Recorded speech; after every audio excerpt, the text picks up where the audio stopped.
Hey, internet friends, this is Magic Brad on the Magic Brad Show in Synergy Cafe, and I've got a new friend that's just down 35W here from Minneapolis, living in Dallas, Texas, and his name is Angel, and the last name is Ribo. You there, Angel? I am here indeed. Thank you for having me, Magic Brad, and thank you everybody who's listening to us today.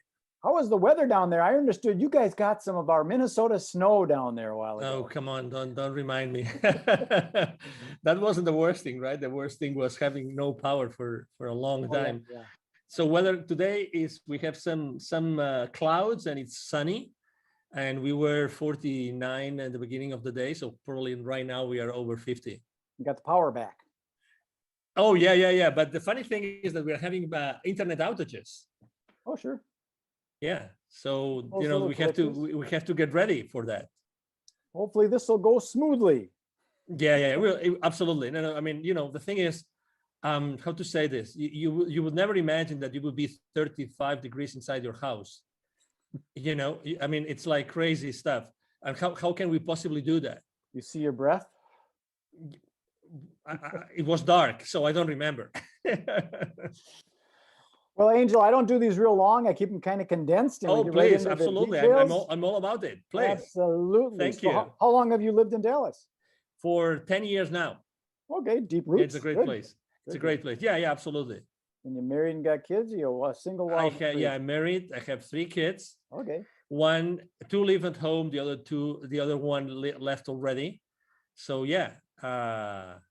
So I mean, we are excited. We love it here. We're very, very into the community. We are volunteers in local hospices, volunteers in the schools. So we are all in here. I mean, we love it here. We are north of Dallas, actually, in a place called Plano, and it's a. Oh, that's where they make the tackle boxes, the fishing tackle boxes in Plano, Texas. It can be. I don't know. I should be a fisherman. Oh, the tackle boxes. Oh, okay. Oh, okay. Yeah. I think it's the second person that has told me that before. It could be. But there's so many headquarters of large corporations right now. So many things happening in the area that probably like the ones that have lived here, probably they are more like acquainted with former companies, like companies that have been Sure. Well, forever. I'm 63, almost 64 years old. So I'm talking way back when I was a teenager going fishing. I remember I had a plastic Plano tackle box and wow. Okay. Plano. So who would have thunk it? So tell us a little bit about. I mean, let me tell you something. We've been here for 10 years, and there's places that when we came here, there was nothing built. Mm-hmm. And as you know, Texas is the second largest state in the union. Wow. So there's so much space to fill, that we are in. I mean, it's amazing the amount of companies and headquarters that are relocating every single year. It's also fascinating how fast they can build buildings these days. Yeah, true. Yeah, very, not like very brick true. by brick by brick anymore. They take them big slabs and put them up, and poof, they got a warehouse. I agree. I agree. I don't know what's going to happen with the space, with the office space right now, with all the virus and everything. But anyway, people will figure it out. I mean, we're business people, so everybody figures out what to do with the surroundings. But it's a great area. It's an international area. There's people from many different places in the world here. Very important, high-tech industry. So again, multicultural. This is really a melting pot of cultures here in Plano, Texas. Do you consider yourself an entrepreneur? I do. In the business world? Totally. Yeah. You got that entrepreneurial spirit, and we will innovate and adjust. My background is in the event industry, events, travel, and tourism. Guess what? COVID doesn't like that. That said no. So I had to innovate, and that's why I'm doing a lot more online things like this, just staying out there, making it happen. So tell us a little bit about your business and what you do. Thank you. Absolutely. So basically, both corporate CEOs and established entrepreneurs, they hire me to bridge the gap globally for expansion and exposure. Basically, I help them grow or accelerate the growth of their businesses through strategies related to going global, basically. Mm-hmm. And basically, it's two very, very defined parts. One is, exposure. It's all about how do you get the right exposure in the right market at the right with the right target, right? Mm-hmm. And the other one is how to get, basically, it's more like business development. how to find the right clients or partners or partnerships or distributors or resellers. It depends on what service or product you're providing. So you work with a lot of different type of people, I'm sure. And Yes. do you run into like the old school guys that want to do like radio and TV because that's what works, and they won't innovate into a different way? Well, I haven't had that conversation, but I definitely deal with old school guys. And I think that everybody is so sensitive already about online, that, I mean, I have been offered myself to have a show on a radio station. But obviously then it's all about, I would have it if I could bring my clients on, and then I could help them, publicize their system, their products and services, right? So it all depends. It all goes down to the audience that you are serving. But I think that right now, even the older schoolers are really, they know that they have to be online. And to that purpose, actually, I use LinkedIn extensively. Yeah. I use as you probably have seen, I mean, I'm very active on LinkedIn. I have 27,000 connections. I literally interact with a few, over, now that I counted, it's over 1,500, almost 2,000 people on LinkedIn interacting every single week, literally. Wow. So yeah, I have it's where that's my world. It's where I, interact with everybody. Well, the reason I bring it up, because I'm in the event business, and there was a party supply store locally here, and the old school guys, they've been around for like 30 years or something like that. They wanted to do radio ads. They didn't really want to put money into this social media thing because they wanted to do the old radio. And you could take that money and you can really put it into a much better place online these days when you understand that kind of thing. Some don't. But it's a great way of thinking still, because so the question that I like, I'm not the person that asks, can we do this or can we do that? Like, close-ended questions. I'm more the kind of guy that asks my clients, my partners, I ask, how can we? Yeah. And I think that at the end of the day, the main reason why they wanted to be on radio shows or let's say the classic radio, is because of the human touch. And for instance, the other day I was having a conversation with an entrepreneur.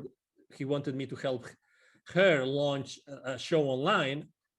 And actually we ended up thinking of how do we make this show online as the old radio shows in which people they would never miss the show. They already knew at what time it was every single week. Right. And they wanted to be there, and they wanted to make phone calls to the show and actually ask them questions live, these kind of things, and then the radio shows were many different things, but number one, they were informative, but more importantly, they would accompany you, right? They would be your buddies. You know what I mean?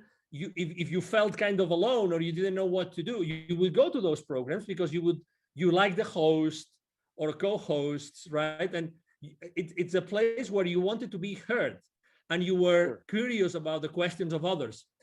So if you realize this, it's like, how do you keep the human connection alive, having an online interaction? That's the question I'm answering myself for my clients every single day. That's exactly what I do. Yeah, it's the human engagement, and like you said, the Q&A kind of thing where you're actually talking and solving problems, and so it might be more applicable. So it's always good to ask those open-ended questions, the who, what, where, when, how, why, to get information in rather than saying this is the way it should be. Yes, sir. Exactly. Are there any specific niches that you work in? Do you work in like that's a great question. Real estate? That's a great question. To be honest, historically I was working with literally every single industry. Today it's more related to the mindset of the owner, CEO, entrepreneur, more than to any industry. I really don't think there's any industry I have not worked, to be honest. So you prefer to work with the owner operator rather than going through the red tape of the committee and the board and all that kind of stuff? No, that's a great question again. No, I don't mind, because I'm good. I'm good physically. Let's say I like to have the face-to-face, Yeah. So that's where I am really, I mean, if I may say, right, humbly speaking, good at. I'm good at being face-to-face with people, talking to people, listening to people, and understanding what they want so that I can provide them with what they need. So to your question, I really like when there's a structure already in place, because that makes things easier. But Sure. that's for corporations, right? But I work a lot with entrepreneurs. So, it's all about the mindset of the person you're working with rather than the kind of company, either size or industry, really. Sure. Yeah, because sometimes people are concerned about their competition, Yeah. and maybe there is no competition. You're just in your own lane. Depends on how Yeah. fast you want to drive. But yeah, and that's one of the reasons why, for instance, last year here in the Dallas business arena, I was helping an accelerator with their entrepreneurs and startup owners. And we did a couple of webinars throughout the year, last year, about pivoting in times of crisis. And a lot of entrepreneurs, while pivoting, is like you are starting over your business, right? Somehow. So they were afraid of, oh, is there competition or there is no competition? I think that's the wrong question, very, very humbly speaking, okay? I think that's the wrong question. The thing is, I mean, do I really like what I'm going to do or to sell? Mm-hmm. Do I have the expertise? Is there an audience for this? And are they going to pay for it? If you're able to answer those 4 questions, then the competition really becomes irrelevant. Because right. If you're able to do yourself, you're able to do something better than the competition, if there's competition, then you're going to thrive. So the question is rather not if there's competition, is how can I differentiate myself? And again, I also believe that the same way I told you before that I don't pick like industries, or I don't pick company sizes, or profiles. I pick mindset. I think it's the exact same way. I think that even if you provide the same service as someone else, I think that you are going to be, there's still going to be an audience, because people will like you as opposed to someone else. You know what I mean? I agree. So let's say you and I, we both provide the same service. By nature, there's going to be people that naturally will be attracted to you, and other will be attracted to me. Sure. Just because of who you are, even because of your physical appearance, the way you speak, your accent. I mean, there's so many variables. I mean, your experience in life, right? There's so many things. I agree. So that's why I think that it all depends on how badly you want to do this, how really enthusiastic and passionate you are about providing a specific service or selling a specific product, rather than the competition. I'm very skeptical about cutting someone's wings because of the competition. Very skeptical. Yeah, I've never really understood the competition in business, because if you look at it, McDonald's and Burger King and Coca-Cola and Pepsi are still there, so nobody's won. There is no goal. There's no end goal like there is in a sports game, where there's a goal and a time that runs out. And there are more and more. It's funny that you mentioned this, because if you go to the central markets or to the Whole Foods markets and these places, you will see that there's probably like 4 or 5 more brands of cola, of cola, refreshment. Yes. There are already. And if you go, actually, I remember when I was still living in Latin America 11, 12 years ago, there was actually a very, very popular soda brand that was from Peru that was competing head to head with both Pepsi and Coca-Cola. And that was, again, 12 years ago, and they started 20 plus years I'm in ago. agreement with that. I think it's, if your mother and father competed, you wouldn't be here. Exactly. You got to work together. Which ends up, which eventually takes you to a place where, okay, so how can I collaborate as opposed to compete? I agree. Maybe so that's why there are so many similar ways. There. I'm building out a thing called the Synergy Collaborative, because that's what it is. It's working together. Figure out how can we don't want to take and share the pie, but let's make a bigger pie. So let me tell you something. So every time I speak about the main mistakes that entrepreneurs make when they start their own journey, collaboration is one of the main mistakes. Number 1, because it's a blind spot for them. And number 2, because they are afraid of it. And number 3, because they're not able to do it. They don't know how to do it. It sounds crazy, but if you analyze it, and you said it great, Magic Brad, we are not taught on how to collaborate. How many subjects did you have? How many periods did you have in your elementary or middle or high schools about collaborating. What's the right way for collaborating? Well, our brains are functioning with the left and the right. So we already got that good and evil and the black and white and the separation. You got to realize that there is a gray. Yeah, but also again, how do you collaborate? How much do you give and how much do you expect in return? Mm-hmm. So it's funny, but I really believe that we are very bad in collaboration. Very bad. I agree. It's an you kind of wonder, okay, I put in, 100 hours, you only put in 70 hours, and how come we're splitting 50-50? Yes. So I understand our mind thinks logically like that. Yes. I have another question about who do you serve?